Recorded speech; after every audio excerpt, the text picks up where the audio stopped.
नमस्कार, पेश आज का न्यूज पॉइंट में विज्ञान प्रकाश और हम वापस बात करेंगे जाट आरक्षण के मसले की। अब देखिए, स्थिति जो है वो बड़ी अजीब सी है, क्योंकि जाटों ने वापस अपने विरोध को 7 जून से 7 डिस्ट्रिक्ट में शुरू करने की बात कही है और हरियाणा सरकार को 5 जून तक का अल्टीमेटम दिया है।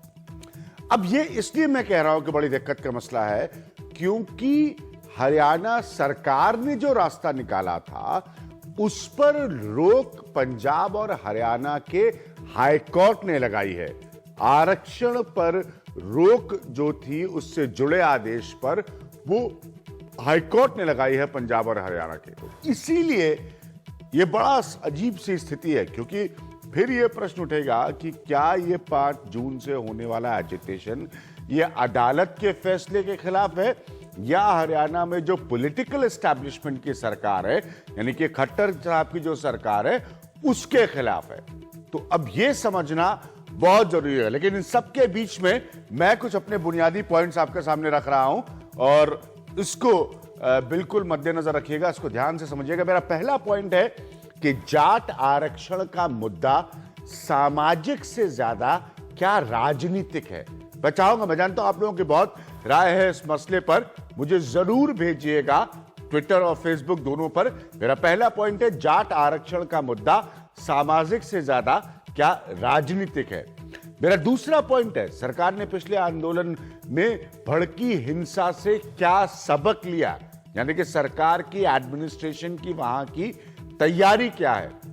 मेरा तीसरा पॉइंट है, आरक्षण के नाम पर आम लोगों की जिंदगी क्या गिरवी रखी जा सकती है। यह बहुत बड़ा पॉइंट है कि आम लोग किस बुरी तरह से प्रभावित होते हैं।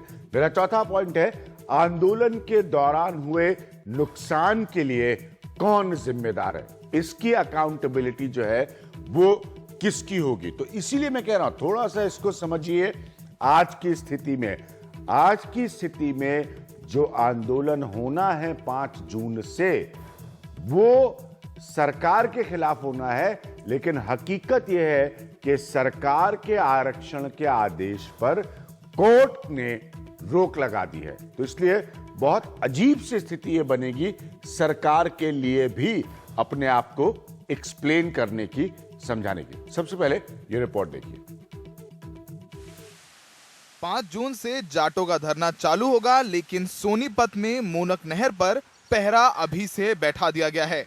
फरवरी में आंदोलन के दौरान दिल्ली का पानी रोककर जाटों ने खट्टर सरकार की नींद हराम कर दी थी। सरकार का दावा है कि इस बार हालात बिगड़ने नहीं दिए जाएंगे, तैयारी भी मुकम्मल है। जिले में किसी भी गड़बड़ी के लिए डिस्ट्रिक्ट मजिस्ट्रेट, एसपी व्यक्तिगत तौर पर जिम्मेदार होंगे। जिले में मजिस्ट्रेट और पुलिस अफसरों को किसी भी स्थिति से निपटने के लिए लिखित आदेश दिया गया है। केंद्रीय सुरक्षा बल की पर्याप्त संख्या मौजूद है, जरूरत पड़ी तो और भी सुरक्षा बल मंगवाए जाएंगे। 10 कंपनियां आ चुकी हैं। सेना को भी तैयार रहने के लिए अलर्ट कर दिया गया है। संवेदनशील गांव को चिन्हित कर खास नजर रखी जा रही है। मोबाइल इंटरनेट जैसी सुविधाओं पर प्रतिबंध पर भी विचार हो रहा है। मूनक नहर पर पेट्रोलिंग हरियाणा और केंद्रीय सुरक्षा बल मिलकर कर रहे हैं। कोई भी कानून व्यवस्था को तोड़ने की कोशिश करेगा और जो भी जान माल का नुकसान होगा, व्यक्तिगत तौर पे उसकी रिकवरी उससे की जाएगी, भरपाई की जाएगी। दूसरी बात हम ये कर रहे हैं कि सभी जिलों में जो अफेक्टेड डिस्ट्रिक्ट्स हैं उनमें हमने धरना स्थल मुकर्रर किए हैं कि अगर किसी ने अपनी कोई बात कहनी है तो शांतिपूर्वक तरीके से केवल उसी स्थान के ऊपर आप रह के अपनी बात कह सकते हैं। अगर उससे हटके आप किसी रेलवे ट्रैक को रोकने की कोशिश करते हैं या सड़कों को रोकने की कोशिश करते हैं तो प्रशासन सख्त कदम उठाएगा। जाट नेताओं का आरोप है कि सरकार ने आंदोलनकारियों के खिलाफ दर्ज मुकदमों की समीक्षा करने का वादा किया था, लेकिन अब मुकर रही है। लेकिन मुख्यमंत्री इस बार आंदोलनकारियों से सख्ती से निपटने की बात कह रहे हैं। जाट नेताओं पर भी असर दिख रहा है। लॉ एंड ऑर्डर की स्थिति को बनाए रखने के लिए हमारी प्रशासनिक व्यवस्थाएं सब हमने मौजूद रखी हैं और मैं मानकर चलता हूं कि इस प्रकार की कोई बात इस बार नहीं होगी। हमारा जो आंदोलन होगा हरियाणा में हम शांतिपूर्ण रखेंगे।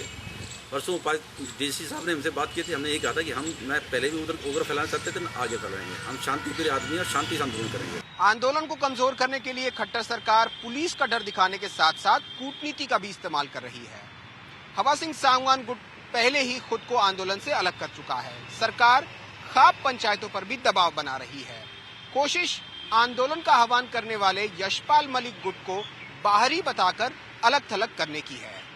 कैमरा पर्सन अर्पी जायसवाल के साथ चंडीगढ़ से आनंद पटेल, एनडीटीवी इंडिया। अब मेरे साथ इस वक्त प्रकाश सिंह जी मौजूद है। प्रकाश सिंह जी खुद जो है वो पहले तो फॉर्मर डीजीपी उत्तर प्रदेश की, और ये उस कमिटी को हेड कर रहे थे जिसका काम था the role of civil and police officers during Jat stir, यानी कि इस कमिटी का काम था ये पता करना कि पुलिस वालों और साथ में बाकी अफसरों की जब ये जाट आंदोलन हुआ, ये हिंसक हुआ, तो उनकी क्या भूमिका थी। प्रकाश सिंह जी, मैं पहला सवाल, मैंने जो अपने 5 पॉइंट्स रखे हैं, 4 पॉइंट्स माफ करिए, उसमें से सबसे बड़ी पॉइंट जो मुझे है वो ये लगता है कि क्या ये सामाजिक आंदोलन है या राजनीतिक आंदोलन। आज एक पूर्व मुख्यमंत्री के सहयोगी पर गंभीर आरोप लगे हिंसा भड़काने के पिछली बार। देखिए, ऐसे तो इसका जवाब देने में मुझे कोई दिक्कत नहीं है, पर क्योंकि मैं कमेटी का अध्यक्ष था, ठीक है, और आरक्षण से संबंधित जो आंदोलन हुआ उसकी मैंने जांच की है, इसलिए मैं समझता हूं कि इस पर मुझे एक इस विवाद से कि इसका चरित्र क्या था, राजनीतिक या सामाजिक, मुझे इससे अलग रखना चाहिए और मैं इस पर टिप्पणी नहीं करना चाहिए। अगर मैं कमेटी का अध्यक्ष न होता तो मैं खोल के बोलता। जी, दूसरा पॉइंट जो है मेरा, जो मैंने दूसरा पॉइंट यहां पे रखा है कि ये लोगों को गिरवी बना लेते हैं। आम लोग जो हैं, उस तरह की परिस्थिति जब आती है तो एक तरह से घबराहट में स्वाभाविक है, डर में स्वाभाविक है, गिरवी हो जाते हैं उस सिचुएशन के, उस परिस्थिति के। देखिए, इसमें कोई संदेह नहीं कि जो जनजीवन है वो एकदम से अस्त व्यस्त हो जाता है। लोगों का एक जगह से दूसरी जगह जाना मुश्किल हो जाता है। अब जैसे ग्रैंड ट्रंक रोड थी, पिछले हड़ताल में, पिछला बार जो आंदोलन हुआ था उसमें कहीं 30 घंटे से अधिक, कहीं 50 घंटे से अधिक तक जीटी रोड बंद रही। अब कल्पना करिए, जीटी रोड इतनी बड़ी हिंदुस्तान की सड़क, नेशनल हाईवे नंबर 1, 30 से 50 घंटे 30 से 50 घंटे तक बंद कर दें तो सोचिए आने जाने वालों को कितनी भयंकर दिक्कत का सामना करना पड़ा होगा। और यहाँ अगर 5 मिनट के लिए कहीं ट्रैफिक जाम हो जाता है तो मालूम होता है कि 1 फरलांग की लाइन लग जाती है। वहाँ तो समझिए कि शायद 20-30 मील की लाइन लगी होगी। और मतलब इस तरह से, मतलब अच्छा, जनजीवन में एक तो अस्त व्यस्त होना, दूसरे एक असुरक्षा की भावना। दुर्भाग्य से पिछले 1 वर्षों में कुछ माहौल इतना बिगड़ा है कि 35 बिरादरी एक तरफ, जाट एक तरफ, मतलब इस तरह का माहौल बनाने की कोशिश की गई है जो मैं समझता हूँ सर्वथा निंदनीय है। 36 बिरादरी को हमेशा एक साथ हमें सोचना चाहिए, देखना चाहिए, और परिकल्पना हमारी सबकी, पूरे समाज के हर वर्ग की। इस माहौल को बनाने के लिए कौन कौन लोग जिम्मेदार है? आपका स्पेसिफिक मैंडेट रहा है इस कमेटी में कि जो सिविल अफसर हैं, जो पुलिस अफसर हैं, हिंसा के दौरान इनकी भूमिका क्या थी, इन्होंने क्या किया, इसको पता करना, इसको इन्वेस्टिगेट करना। 2 बातें अलग अलग है। एक तो सिविल और पुलिस ऑफिसर्स की जिम्मेदारी दंगों के दौरान कि उन्होंने अपनी भूमिका निभाई या नहीं, दंगों को रोकने के लिए प्रभावी कदम उठाया या नहीं उठाया, या उसमें कोताही की, या उसके साथ कनाइवेंस था, इन्वॉल्वमेंट था। एक तो ये चीज़ है। दूसरी चीज़ ये है कि ये माहौल क्यों बिगड़ा। ये माहौल तो बिगड़ता गया क्योंकि जाट आरक्षण चाहते थे और कुछ अन्य समुदाय हरियाणा के ही, वो उनको आरक्षण देने का विरोध करते थे। वो विरोध में फिर उन्होंने जो भाषण दिया, अगर ये मात्र इतना कहते कि जाटों को रिजर्वेशन नहीं मिलना चाहिए, कारण काखा गाघा, ठीक है, क्योंकि ये समृद्ध हैं और लैंड ओनिंग कम्युनिटी है, फला फला फला, पर उन्होंने किया क्या कि जाटों का मजाक उड़ाया, उनके मतलब ऐसे शब्द इस्तेमाल किए जिसे अनपार्लियामेंट्री कहते हैं, ठीक है, उनके वंश का मजाक उड़ाया, उनका मजाक उड़ाया। तो उससे जाटों में एक तरह से तनाव आ गया, प्रतिशोध की भावना आई कि देखिए हमारे खिलाफ ही ऐसा कर रहे हैं। फिर इन लोगों ने, और खासतौर से इसमें सैनिक कम्युनिटी और उसके सैनिक कम्युनिटी के लीडर्स थे, इन्होंने 35 बिरादरी का नारा दे दिया। तो जाटों को और ये लगा कि साहब देखिए हमको अलग थलग किया जा रहा है। लेकिन समाज से मैं पूछ रहा हूँ कि इसमें ये आप जानते हैं, आप उत्तर प्रदेश के डीजीपी रहे हैं और कभी कभी पुलिस कम्युनल हो जाती है, ये सब इतिहास आपसे बेहतर कोई नहीं जानता, मैं आज इतिहास में जाना नहीं चाहता। इसीलिए मैं चाहता हूं कि जब आप इन्वेस्टिगेट कर रहे हैं, क्या आपको लगा कि पुलिस आइदर साइड्स पे, दोनों में से किसी भी पक्ष की तरफ झुकती नजर आई, या वहां के अफसर जो थे वो किसी भी पक्ष के तरफ झुकते नजर आए, भले वो ये 35 बिरादरी हो या जाट हो? देखिए, आंदोलन के दौरान जरूर झुकते हुए नजर आए। बिल्कुल सही बात है, आंदोलन के दौरान, क्योंकि आंदोलन में हिंसा हुई। मेरे साथ जवाहर जी अब मौजूद है, जवाहर यादव जो कि स्पोक्स पर्सन है हरियाणा गवर्नमेंट के। आंदोलन के पहले तो वो उन्होंने कोई कार्रवाई नहीं की, यद्यपि ये लीगली एक्शनेबल था और ऐसे लोगों को जो सामाजिक सौहार्द बिगाड़ रहे थे, लोगों में अलगाव की भावना पैदा कर रहे थे। ये कौन लोग थे? अब ये दोनों ही समुदाय के लोग थे, दोनों ही तरफ के लोग थे। उनके खिलाफ अगर प्रभावी कार्रवाई होती तो ये जो विश्वमन हो रहा था एक दूसरे के खिलाफ, वो बंद हो जाता। ये नहीं हुआ। फिर दूसरी बात जो आंदोलन के दौरान हुआ, तो आंदोलन के दौरान जाहिर है, अब मैं ज्यादा खुल के नहीं बोलना चाहता क्योंकि अभी तक रिपोर्ट पब्लिक डोमेन में नहीं आई है। नहीं, वो बात का मैं सम्मान करता हूं, पहली तारीख को आएगी। पर एक जनरल ऑब्जर्वेशन मैं कर सकता हूं कि पुलिस एक तरफ झुकी नजर आई और इसीलिए दंगे होते रहे। बड़ी बात आप कह रहे हैं सर। हाँ, कि पुलिस एक तरफ झुकी हुई नजर आई, एक तरफ झुकी हुई नजर आई और जो उनको क्रियाशीलता होनी चाहिए उसके बजाय थोड़ा निष्क्रियता दिखी। देखिए प्रकाश सिंह जी, बहुत दो बड़ी बात कह रहे हैं यहां पर कि पुलिस एक तरफ झुकी नजर आई और निष्क्रिय भी नजर आई जी।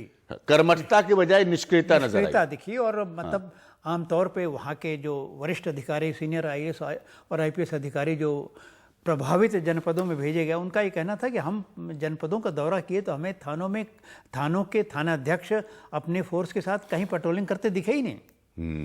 कहाँ थे वो? या तो थाने में दुबक के छिप गए। ठीक है, ये बहुत इंपॉर्टेंट पॉइंट है।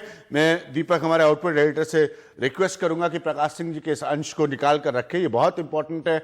जब ये रिपोर्ट आती है तब हम वापस उनसे बात करेंगे। प्रकाश सिंह जी साफ साफ कह रहे हैं कि पुलिस एक तरफ झुकी हुई नजर आई। जवाहर यादव साहब, ये बहुत सीरियस कमेंट है एक फॉर्मर डीजीपी का कि पुलिस एक तरफ झुकी हुई नजर आई। जब अफसरान थानों के सर्वेक्षण के लिए गए, वहां पर मिलने के लिए गए, तो थाना अध्यक्ष नहीं नजर आ रहे थे। क्या इस तरह की स्थिति वापस आ सकती है हरियाणा में?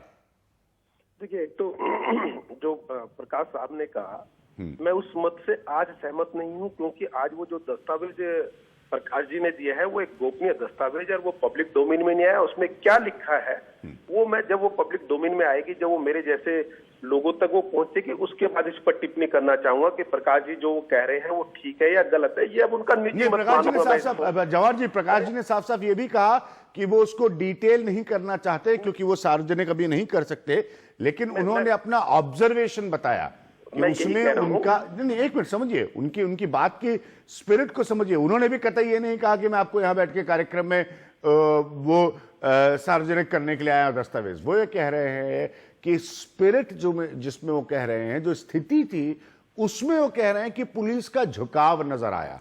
आप बिल्कुल इंतजार करके रिएक्ट करिए। मुझे प्रकाश जी इस प्रोग्राम में ये भी कह रहे हैं कि वो ये भी नहीं स्पष्ट कर रहे हैं कि किस तरफ झुकाव था, लेकिन एक झुकाव था पुलिस का। हाँ जवाहर जी, मैं ये कहना चाहता हूँ, आज क्या था, आज ये जो राय प्रकाश जी की, आज ये मैं इसको निजी राय मानूंगा, परंतु जब प्रकाश कमेटी की रिपोर्ट आएगी तो मैं वो कमेटी की रिपोर्ट मानूंगा। तो जब तक कमेटी की रिपोर्ट नहीं आ जाती और वो पब्लिक डोमेन में नहीं आ जाती, फिर प्रकाश कमेटी ने जो कहा होगा वो निश्चित रूप से वो माना जाएगा। सरकार ने यही जिम्मेवारी प्रकाश साहब को दी थी कि वो अपने तथ्य बताए कि किस अधिकारी ने कहीं कोताही बरती है, लापरवाही बरती है, किसी ने, जो वो कह रहे हैं सब चीजें। परंतु आज मैं उनकी वो निजी राय मानता हूँ। प्रकाश कमेटी की रिपोर्ट जिस दिन पब्लिक डोमेन में आएगी तब उस पर टिप्पणी मैं कर पाऊंगा। पॉइंट, मैं इस पर वापस प्रश्न नहीं करूंगा आपको, ठीक है, आपने एक वैलिड पॉइंट रखा है, मैं भी उसका सम्मान करूंगा।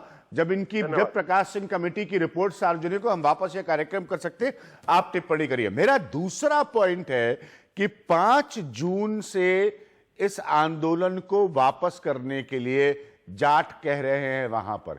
क्या आपकी तैयारी उपयुक्त है या जनजीवन वैसे ही प्रभावित होगा, हिंसा की तस्वीरें वैसे ही रहेंगी, जीटी रोड जैसे हिंदुस्तान की सड़कें जो हैं 30 से 50 घंटे तक के लिए रोक दी जाएंगी?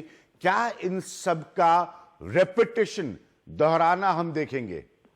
बिल्कुल नहीं देख पाएंगे, बिल्कुल नहीं देखने देंगे। कानून अपना काम सख्ती से करेगा। देखिए, जहां तक जाट रिजर्वेशन का मुद्दा, कुछ चीजें हमें स्पष्ट करनी पड़ेगी। बोलिए। जाट रिजर्वेशन मुद्दा है या कुछ लोग इस पर राजनीति करना चाहते हैं? जहां तक जाट रिजर्वेशन का मुद्दा है, तो जब जाटों का 123 लोगों का प्रतिनिधि दल माननीय मुख्यमंत्री श्री मनोहर लाल से मिला था, तब इनकी एक एक मांगे मान ली गई थी। उसके बाद 17 फरवरी को कैबिनेट की मीटिंग थी जिसमें सारी बातें मान ली गई, और 19 फरवरी को सर्वदलीय मीटिंग हुई थी जिसमें सब नेताओं ने मिलकर इस बात को मान लिया था। उसके बाद जाट आंदोलन हिंसक हुआ, जब वो समाप्त हुआ इसके बीच एक भी शब्द ऐसा नहीं था जो नया जुड़ा हो जिसके कारण ये आंदोलन समाप्त होता हो। यानी कि 19 फरवरी जो सर्वदलीय मीटिंग थी और 17 फरवरी जो कैबिनेट की मीटिंग थी, उसके बाद एक भी शब्द इसमें नहीं जुड़ा। उसके बाद ये आंदोलन हिंसक हुआ और समाप्त भी हो गया। यानी कि जो जाटों को देना था, क्योंकि सरकार मानती है कि जो भी समाज में आर्थिक और सामाजिक रूप से पिछड़े हो गए हैं उनको समाज में मुख्य धारा में उनको जोड़ना चाहिए, ऐसा भारतीय जनता पार्टी की सोच है, जिसके तहत ये तय किया गया कि जाट के साथ साथ 5 अन्य जातियों को रिजर्वेशन मिले। मनोहर सरकार ने, भाजपा शासित सरकार ने वो रिजर्वेशन दिया। आज तक सरकार के लिए भी ये विषय है, जो आंदोलनकारी नेता थे उनके लिए भी ये विषय है कि ये आंदोलन वास्तव में उसके बाद चला क्यों और ये हिंसक कैसे हुआ। इस पर जांच एजेंसी अपना काम कर रही है, जब उसकी रिपोर्ट आएगी आपको भी अवगत कराएंगे। परंतु जाटों के प्रति, उनको रिजर्वेशन देने के प्रति अन्य 5 जातियों को सरकार कमिटेड है। अभी माननीय न्यायालय ने मुझे दूसरा पॉइंट ये बताइए, क्योंकि आप लोग कह रहे हैं कि समाज के एक पिछड़े हिस्से को भारतीय जनता पार्टी का ये स्टैंड है, पुराना स्टैंड है, उनको उनका हक दिलाना ये आपका काम है। दिक्कत यहां पर यह है कि पंजाब और हरियाणा हाईकोर्ट ने आपके आदेश, इससे जुड़े आदेश पर रोक लगाई है। तो आप मुझे सीधे शब्दों में यह बताइए, क्या फिर ये एजिटेशन या ये विरोध या आंदोलन किसी भी सूरत में लीगल होगा, लेजिटिमेट होगा, कानूनी तौर पर सही होगा? आंदोलन और विरोध करना एक प्रजातंत्रीय व्यवस्था में अधिकार होता है, याद रखिएगा अपने जवाब से पहले। जी नहीं, मुझे जानकारी है इन चीजों की, धन्यवाद, आपने मुझे पुनः याद दिलाया। हमारा कहना यह है कि जब कोई विषय माननीय न्यायालय में चल रहा होता है तो उसके ऊपर टिप्पणी नहीं करनी चाहिए, उसके लेकर आंदोलन नहीं होने चाहिए। परंतु फिर भी लोकतंत्र में अपनी बात कहने का हक सबको होता है, इसलिए हमने स्थान कुछ तय कर दिए हैं। डीसी ने कुछ स्थान तय कर दिए कि कोई भी व्यक्ति आकर स्थान पर जाकर अपनी बात कह सकता है, वो विरोध प्रदर्शन भी कर सकता है, वो आराम से बैठ भी सकता है। परंतु उसको लॉ एंड ऑर्डर लेने के लिए सार्वजनिक संपत्ति और किसी निजी व्यक्ति की स्वतंत्रता में कहीं भी बाधक नहीं बनने देंगे। उसके अलावा मैं आ रहा था, आपने जो कहा मैं इसको थोड़ा आपको संशोधित करना चाहूंगा निवेदन के साथ, कि माननीय न्यायालय ने रोक नहीं लगाई है, माननीय न्यायालय ने अंतिम रोक लगाई है। दोनों में अंतर है, रोक में और अंतिम रोक में। अभी माननीय न्यायालय ने सरकार का पक्ष सुना नहीं था इसमें, और थर्ड पार्टी, एक्स पार्टी जिसको कहते हैं, ये एक्स पार्टी रोक है, और इसके लिए माननीय न्यायालय ने कहा 21 जुलाई तक सरकार अपना पक्ष रखे।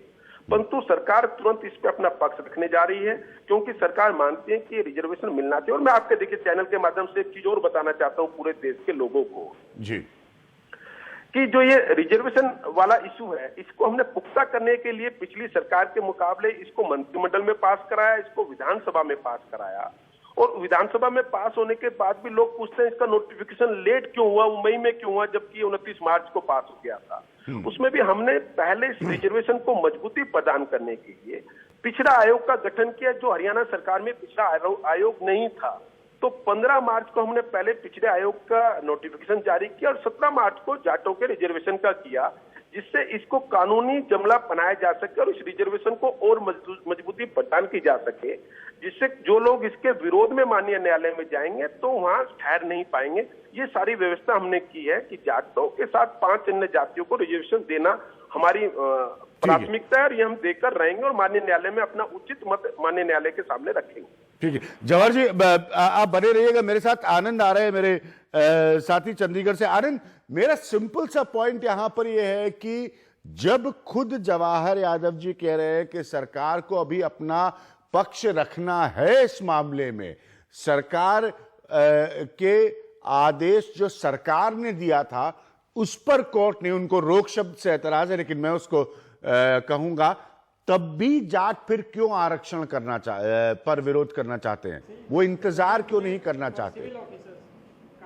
देखिए, अभी यहाँ 2 बातें हैं। एक तो आरक्षण का मुद्दा है ही, लेकिन इससे पहले ही जो ये अभी जो आंदोलन की बात कही जा रही है, अगर आप जो अखिल भारतीय जाट संघर्ष समिति का जो प्रेस नोट है जो देखें, जिसमें उन्होंने आह्वान किया है ये 5 जून के आंदोलन का, उसमें उन्होंने आरक्षण को लेकर विरोध की बात कहीं नहीं कही है। उसमें उन्होंने साफ तौर पे कहा है कि सरकार वादा खिलाफी कर रही है। उसने वादा किया था 22 फरवरी का जो समझौता हुआ था उसमें कि जो भी आंदोलनकारियों के खिलाफ मुकदमे हुए हैं उनकी समीक्षा होगी।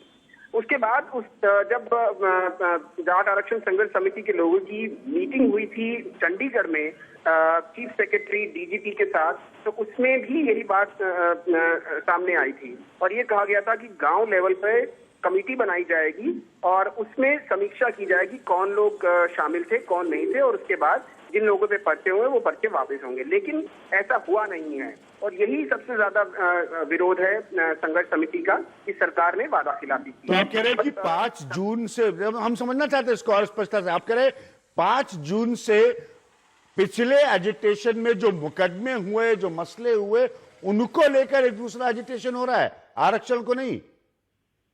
जी बिल्कुल। अब ये जो आरक्षण वाला मसला आ गया, ये बीच में आ गया, इसने आग में घी का काम किया है अभिज्ञान। ठीक है, तो ये जो ऑर्डर बीच में आया है, ये आप कह रहे हैं कि इसने आग में घी का काम किया है। जी बिल्कुल, क्योंकि नेताओं पे ये दबाव बढ़ रहा था कि नेता जो है वो तो बाहर हैं, उन पे कोई कार्रवाई नहीं हुई, लेकिन जिन लोगों ने आंदोलन की अगुवाई की, जो आंदोलन में लड़े आकर के जिन्होंने पुलिस का सामना किया, वो जेलों में बंद हैं। तो नेताओं पे ये लगातार दबाव बढ़ रहा था लोगों की तरफ से कि इनके लिए नेता कुछ नहीं कर रहे हैं और उनकी विश्वसनीयता पे सवाल खड़े हो रहे थे।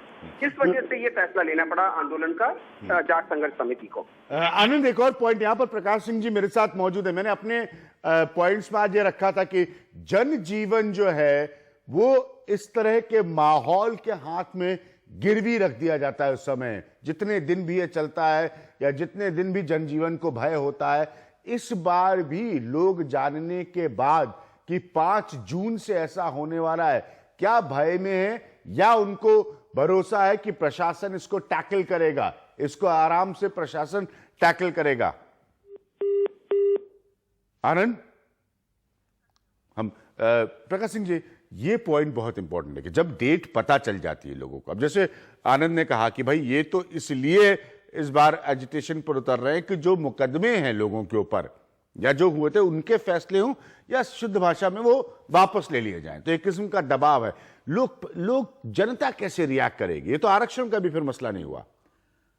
देखिए, जनता तो परेशान है और जो जिस दौर से वो गुजर चुके हैं वो लोग अब नहीं चाहते कि कोई इस तरह का आंदोलन हो, और अगर इस तरह के आंदोलन की कॉल भी दी जाती है तो थोड़ा सा सशंकित रहेंगे, थोड़ा सा परेशानी रहेगी कि इस बार एडमिनिस्ट्रेशन कैसे बिहेव करेगा। मतलब एडमिनिस्ट्रेशन सख्ती से निपटेगा या इस बार फिर कमजोरी दिखाएगा।